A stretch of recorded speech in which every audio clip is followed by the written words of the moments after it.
Welcome back in, everyone. Welcome. We are here for another episode of the People Over Prompts podcast. This is where we talk about the future of teamwork in the age of AI. We are here to explore all the aspects of what happens when AI becomes a team member. And I've got a topic today, a very personal kind of topic to talk to you guys about that I think is really timely. I think this is something that I increasingly see stories about, hear anecdotal reports of, some tragic, and I think it's really important to have this conversation. I said at the start that we wanted to kind of explore all the aspects of what might come from having AI as a team member. So I titled this episode The Loneliness Tax because I wanted to ask that important question: is AI making us more lonely? And I think there's some important evidence to consider. And to do that, I think we have to look at more than just AI. So I want you to follow my chain of logic here, because there's multiple studies to quote, multiple kind of information sources here, but I have to kind of build it for you because it's important to understand it's not just an AI issue. It's a social connection issue. And I'll start with a particular survey. It's from the Barnes Family Foundation. They had a study that came out called Social Connection in America, and this is from December 2025. So not that long ago, not even a year ago. They surveyed 10,000 U.S. adults for this survey. And again, this is an AI stat, but they found that 41% of the 10,000 U.S. adults in their survey said that they found or that they felt lonely at least sometimes. 41% said they felt lonely at least sometimes. 39% of that group reported they had two or fewer close relationships. 2 or fewer close relationships. 39%. Here's the one that really jumped out at me. More than half, they didn't give the exact number, but they said more than half checked that they attended no clubs or organizations.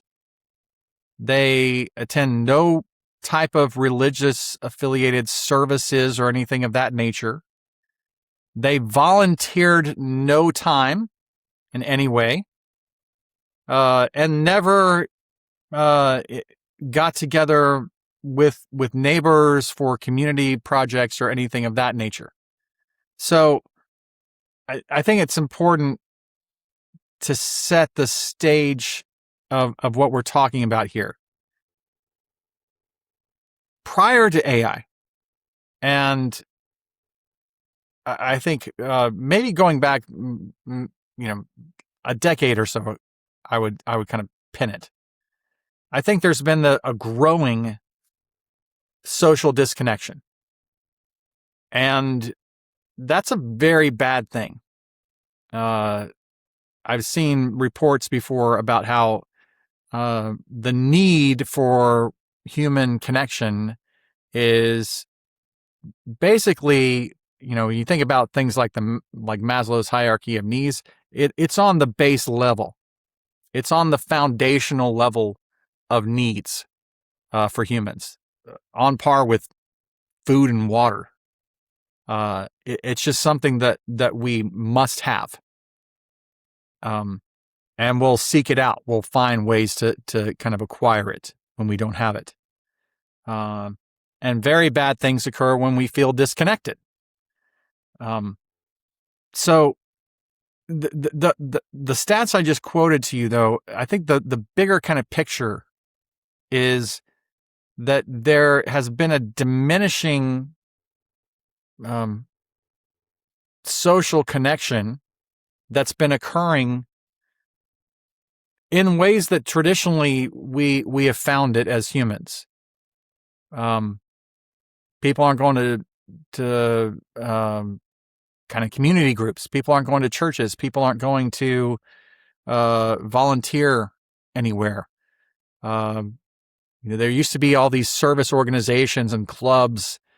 People used to be part of these civic kind of organizations, and they'd volunteer time, and they'd have bridge nights or other things, right? They'd have all these kind of things where they would be opportunities to meet up with other people and socialize. And those kind of things are seeing dwindling attendance. They're just not providing the social connection. So where are people getting social connection? Well, surprise, surprise. A lot of people are getting it at work. At least that's where they're looking to replace some of those social connections when they disconnect from these other groups, is they try to find and fill that social connection at work. There's a Gallup survey about this that directly ties that loneliness to work, because they found in their survey 20% of people who were employed reported feeling lonely versus 32% of people who were unemployed. So much higher feelings of loneliness for those who weren't employed. That means that the rest were getting it from work, right? So there's a connected nature to what we get from work. It's not just a paycheck. We were actually filling some of those social needs from our jobs. Well, as is no surprise to anyone listening, a few years ago, we had this thing called COVID. And when that came out, of course, we had some further isolation. We took away a lot of that connection that we were getting from work because we're locked in our homes.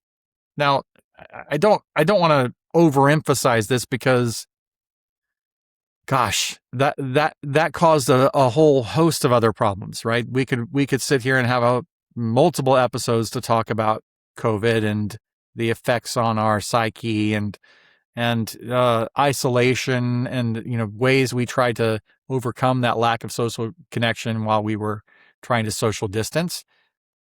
That's not what I'm talking about here, right? That is a contributor here because it denied us the opportunity of that social connection we were getting at work. And now we're just connecting with people over a Zoom call.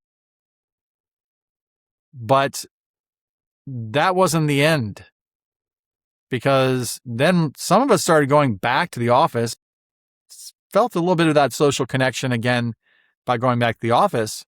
Not all of us, but some did it kind of more part-time or half-time.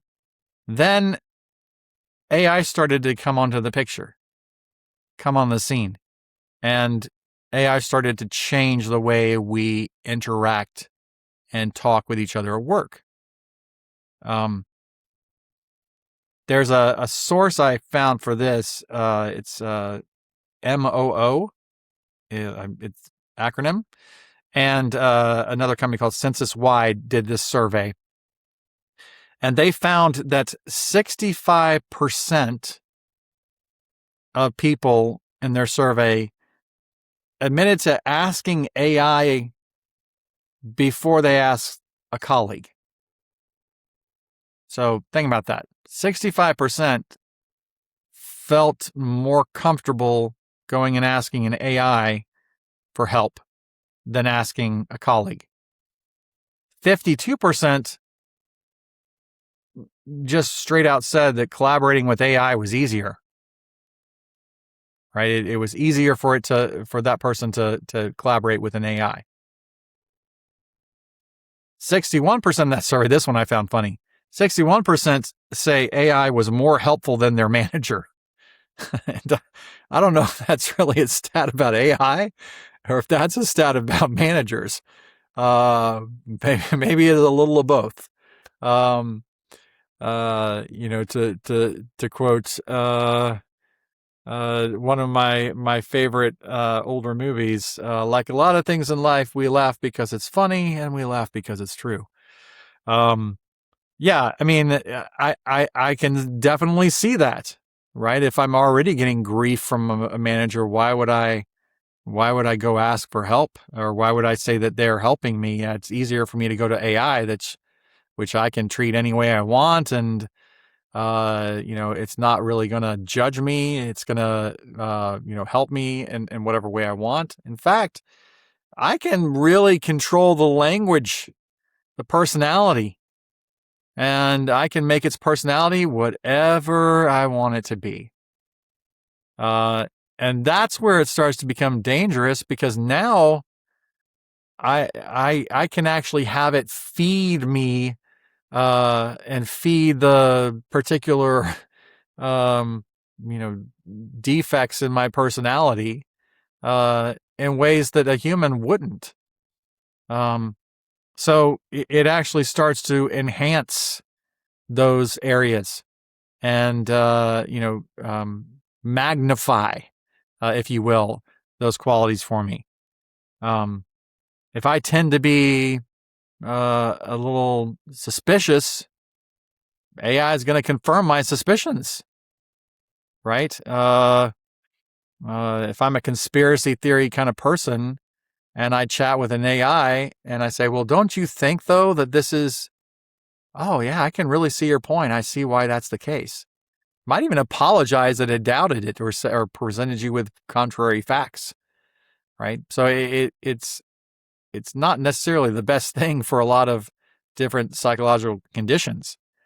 In fact, there's kind of a whole host of psychological effects that I think we're just at the tip of the iceberg of trying to understand or examine. There's kind of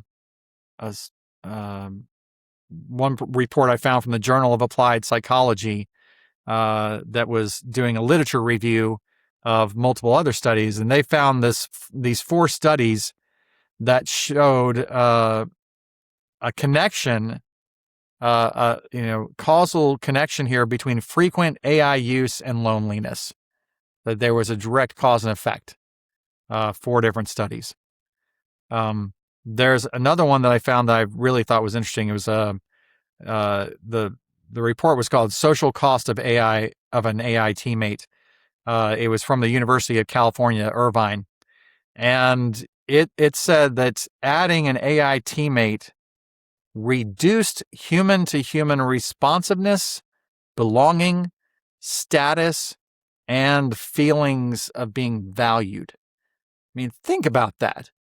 This isn't saying adding a whole suite of AI teammates. This is saying adding an AI teammate.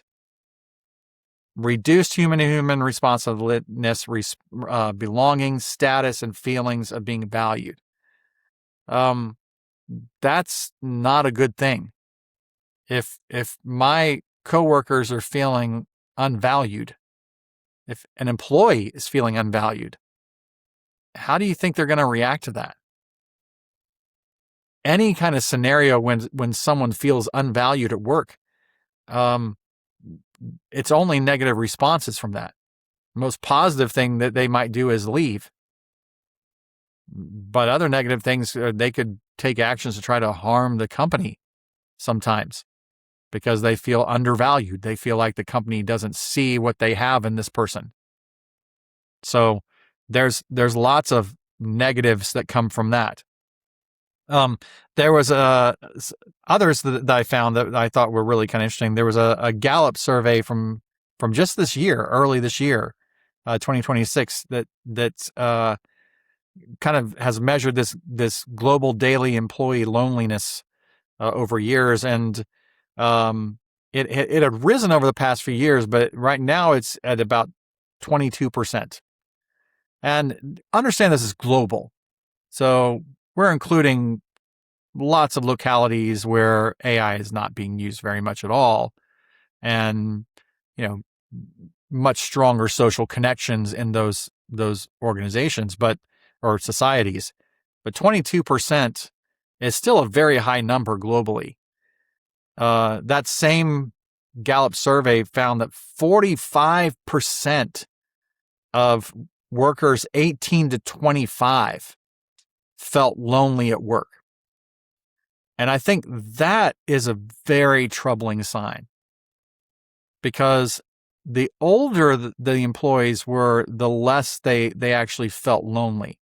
And this is something that was backed up in some other studies, even outside of work, that older people feel generally more connected, had more relationships.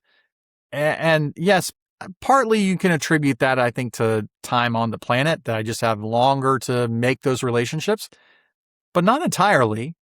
I think that there is a definitive part of that comes from kind of a shift that's taking place. And I think that's really dangerous for the younger population in our workforce, right?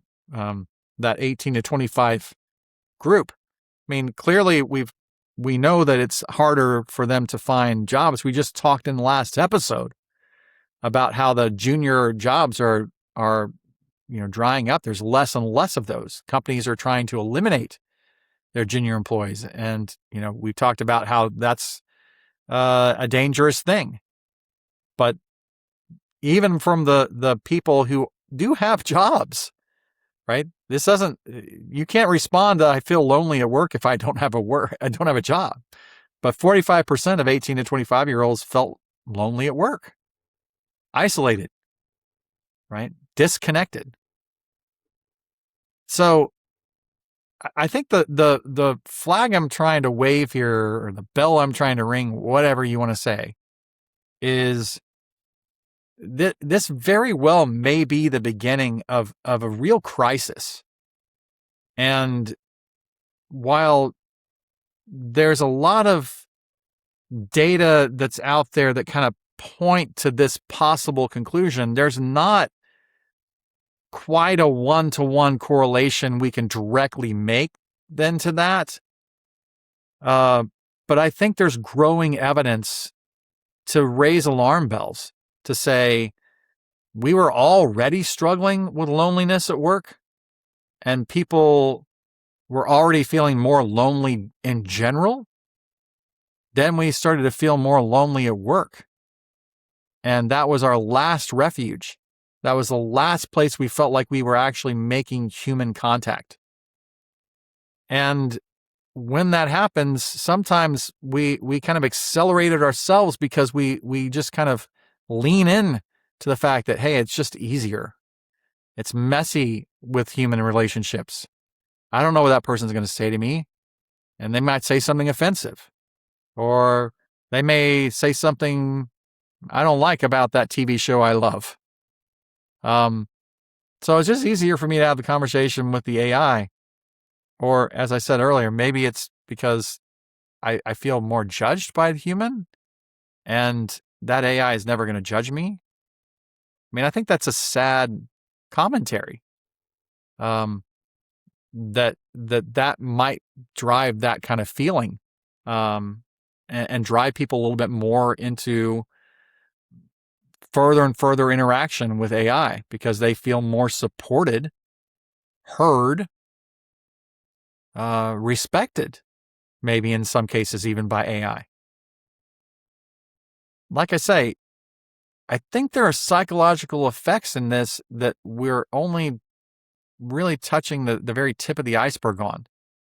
And very curious to see where the research and data go in the next few years in regards to this. But as I said, we can't draw the one-to-one comparison.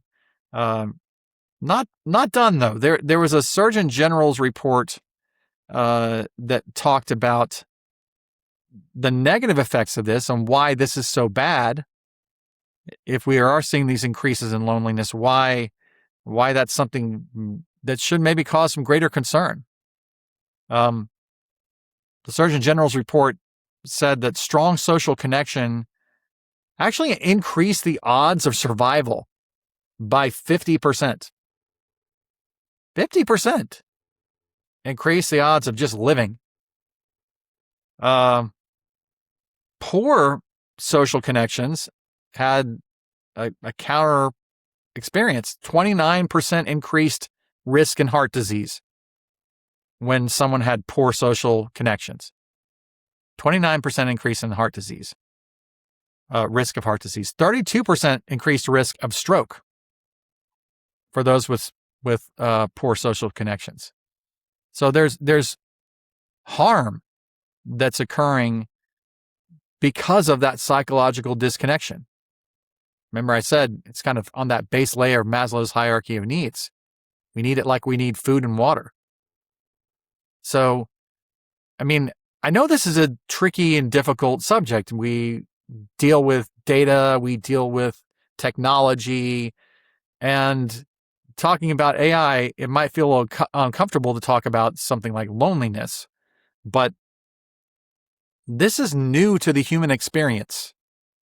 And I think that's the thing I'm trying to underline and highlight for you is don't think that it's not like a drug that's gone through clinical trials, right? We haven't studied the effects of this over, decades, generations. It's new to the human experience. We're seeing leading indicators that I think are very alarming. And we can wait for that data to absolutely prove this, or we can start to follow the trends now and say, maybe we're on a bad track, and maybe there's something that we need to change about this. So I know this isn't the normal kind of thing that I do in an episode, but I felt it was important to have sort of a, well, what then? Especially if you're listening to this and you're kind of nodding along to some of the things I'm saying and thinking, yeah, I feel that way. Yeah, I'm in with that 18 to 25 group, and I'm 49% of the 45% of the people who are feeling disconnected at work. Maybe I'm finding it trouble to have social connections outside of work, and it's starting to mount, and I feel this building pressure of less and less social connection. And maybe you're feeling that kind of base layer of need that, man, yeah, it sure would be nice to actually have a human conversation for once and not, have something tell me, oh, you're right. I'm so sorry that I doubted you. I was absolutely wrong. You are right to call me out on that. Right. Maybe you just need to have a conversation with a real person. So I wanted to give some steps. If you are hearing that and feeling, yeah, I might be part of that group that's feeling disconnected, here's some practical things you can do. One, encourage you to tell one person, right? I don't care who. I don't care if it's someone in your home or someone at work or someone in a social circle. Tell someone. Just say, hey, you know what? I was thinking about this the other day, and I've been using AI, and I really am starting to feel more disconnected. I'm feeling like I would rather talk to the AI sometimes than I would to an actual human. And so I'm talking to people less, and I'm just starting to feel more disconnected. Tell one person, have a conversation with a human about that. Ask a colleague for help instead of asking AI. Deliberately make that choice in your work. Next time that there was something that you might run to AI to kind of type in and see what it says, think about, who could I ask that question? Who is in my life that I could actually go in and have a real conversation about it? I encourage you to join some kind of social group. I'm not specifying any kind. There's lots of different options out there. I'll tell you, one of the things that I've been doing over the past few years that I find very helpful, and it's part of my social connection, is I'm in a long-running Dungeons and Dragons group. So shout out to the Nameless Archer Bards if they happen to listen to this. We have a long-running D&D campaign, and it's a strong source of connection. I really like those other players at my table. And, it's fun to kind of role play and, have that disconnected conversation. So find some kind of a social group like that, some hobby, something that you like, that you can maybe connect to other people that like the same thing. Volunteer. Gosh, there's so many nonprofits out there, and I can promise you, nonprofits don't ever want to turn away volunteers. They need far more volunteers than they get. So, what's something you care about? Even something like going to the SPCA and volunteering at the SPCA to spend time with the animals that are there. No, those aren't humans, but you'll have to interact with the humans to get to the animals. And you'll have conversations with them, but you'll also be unplugged from the AI while you do it. I mean, you may not be aware of that, but yeah, they actually like and encourage people to just come in to spend time with the animals, because otherwise they're just in their crates. Something like that is an easy way to volunteer. No long-term commitment, right? There's lots of things like that you can do. Possibly, if this is something that aligns with you, reconnect with some kind of a faith community. That's obviously a tricky subject, but not directing you to any one in particular, but whatever aligns with your tradition and your beliefs. That might be another avenue for you to start to just generate a little bit more human contact. And then the last one in this little section I found really interesting. There was a Washington Post article from January 2026 that talked about this feeling of disconnectedness and maybe even some feeling a little misled by AI and wanting to check reality. There's actually a Discord group that was started called the Human Line. And you can join that Discord group that's purpose is to have human conversation. And it's there for people who, it's just all people who have the same feeling. Like, I'm talking to AI so much, I need somewhere where I'm talking to actual humans. So again, low commitment, right? It's a Discord group. So look that up, the Human Line. That's quoted in that Washington Post article. I also feel like I'd be remiss if I didn't say this. If you feel like it's getting really bad and it's making you kind of despair, if you feel any kind of feelings of self-harm, I beg of you, talk to a therapist, talk to a professional, have that conversation. There's a couple of free things you can reach out to. The National Association of Mental Illness has a hotline. It's 800-950-6264 that you can call. And if you really are thinking of self-harm, there's a simple 988 lifeline that you can call, and that's set up. You can call that number and actually talk to someone if you're considering self-harm. I don't know if that would be anyone listening, but I certainly feel like I would miss an opportunity if someone was listening and felt lonely enough to be considering something like that. I would hate that I did not mention possible avenues for that. I'm certainly no professional as well in the area of psychology, but I would also say reach out to me. I would say don't, if you're considering immediate self-harm, please use one of the other professional resources, because I'm not trained in that. But if you feel like you want to talk to someone and it's not an emergency, you can email me. Every episode here, I give my actual email address, Brian, Brian, at agilityevolved.com. That's my email address, and you can send something straight to me. I usually ask people to send me ideas for episodes and topics, guests, anything like that you want, or feedback about an episode. I still request that, but I'll add into that, given the sensitivity of this week's episode. As I said, I'm no professional in that area, but I'm happy to have a conversation with you if you feel like, boy, I really just want to talk to someone.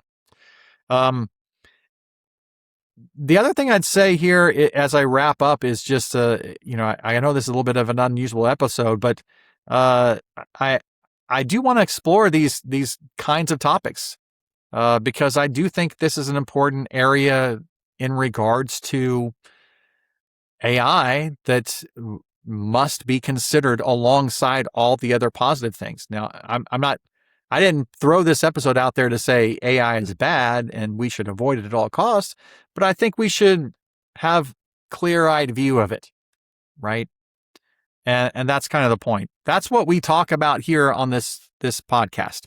So here's the deal. If you liked it, if this topic and these kinds of topics are things that you might want to hear more about, then I'd ask you to follow us, subscribe to us, however you found this here. Do that on that platform, and that way when we launch new episodes, you'll get one, and you can make the decision there whether you listen to that episode or not. But it also helps us. It helps us. We're a new podcast, and that helps us get found by others. So I greatly appreciate when people do that. I already asked you for, getting feedback from you, but I'll make that pitch again. Send me feedback, Brian@agilityevolved.com. Just make sure that Brian is with an I, not a Y. I am a BRIAN, Brian.